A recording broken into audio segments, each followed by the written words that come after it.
Спас районы игенчеләре язгы шәшүне уңышлы төгәлләде. Һава торышы шәшүне кыска вакытта үткәрергә һәм мул уңышка өметне саклап калырга мөмкинлек бирде. Районның төп аграр берләшмәләрен тәшкил иткән крестьян-фермер хуҗалыклары дәүләт ярдәме программаларыннан файдалана. Булат Галәүддинов крестьян-фермер хуҗалыгы басулары якты ачык сала төсенә кергән. Уҗыннар уңышы шытып чыккан. Бала чагыннан җирдә эшләп чыныккан егет әтисенең эшен дәвам итә. 16 елны башлап җибәрдек инде. Университетны тәмамлап кайткач, КФХ ясап, аннан соң фермер, начинающий фермер грант алдык. Хәзерге вакытта инде 1100 гектар җиребез бар. Яңа техникалар юк та, но механизаторлар яхшы, Аллага шөкер.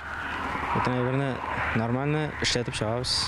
Ул Казан аграр университетының агробиотехнологияләр институтын тәмамлагач, 5 ел элек 400 гектар җир ала. Бу хакта без сюжет күрсәткән идек. Хәзер аның 1000 гектардан артык җире бар. Ашлыкны җирле икмәк кабул итү предприятиесенә һәм шәхси ярдәмче хуҗалыкларга тапшыралар. Узган 40 елда хуҗалыкта һәр гектардан 20 центнердан артык уңыш алганнар. Район буенча уртача уңыш 17 центнер булган. Спас җишләре бу язда ягулыкка ташламалы бәяләр турында карар кабул иткән өчен Татарстан президентына яңа рәхмәт белдерделәр. Бу үстерелгән продукцияне көндәшлеккә сәләтле итә.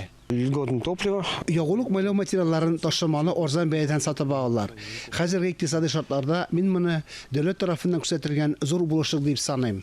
Көнбатыш станцияләре авыл хуҗалыгы җитештерүенә берничек тә ягынты ясамаган. Барлык орлыклар, ашлама, техника үзебезнең илнеке. Проблем нет в поставке семенам. Авыл хуҗалыгында бернинди җитди проблема юк. Орлык ташуда җайга салынган. Безгә Самара һәм Ульяновск өлкәләреннән китерделәр. Барысы да яхшы. Бу көннәрдә республика районнарында язгы кыр эшләре тәмамланып килә.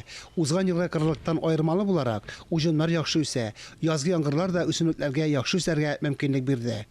Фарис Мөхәммәтов, Дмитрий Евторов, Александр Решеткин, Илдар Сафиуллин, Татарстан яңалыклары, Спас районы.